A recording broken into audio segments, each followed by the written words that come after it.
সেবিকাদের সঙ্গে পালন করলাম। সব নির্বাচিত পঞ্চায়েত এসএসজি গ্রুপের লোকেরা ও সমবায়ের মহিলা প্রতিনিধিদের নিয়ে মোদিজি নারী শক্তির জন্য যা করেছেন তার ধন্যবাদ দিলাম।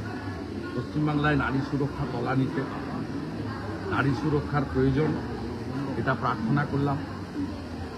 আমরা সাথে সাথে উনি যে লোকসভা বিধানসভায় সংরক্ষণ দিয়েছেন তার জন্য কৃতজ্ঞতা জানালাম। নারী সুরক্ষা নিয়ে কি বলবেন?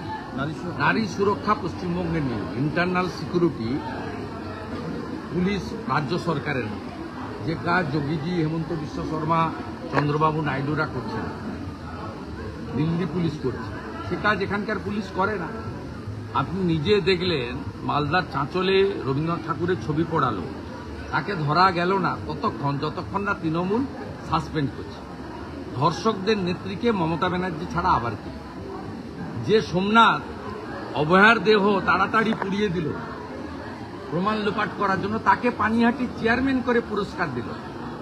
যে অনুব্রত মণ্ডল আইসি বোলপুরের মাকে স্ত্রীকে ধর্ষণ করবে বলে বললেন 5 বার, মমতা ব্যানার্জি তার সিকিউরিটি বাড়িয়ে তাকে পদ দিয়ে তাকে রাজা বানিয়ে দিলেন।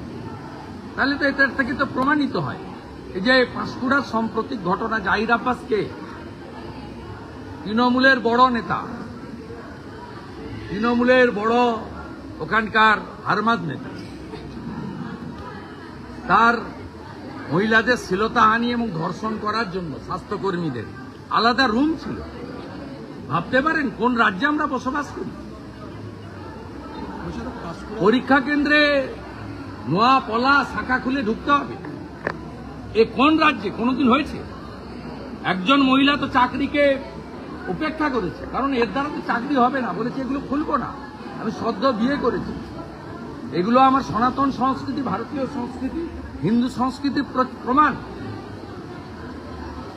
কোনোদিন ব্রিটিশরাও বলার সুযোগ পায়নি যে শাখা পলা নোয়া এগুলো মঙ্গলসূত্র খুলে পরীক্ষা দিতে হবে। তা মুসলিম লীগের সরকার একে ঝাঁটিয়ে বিদায় মহিলারাই করবে।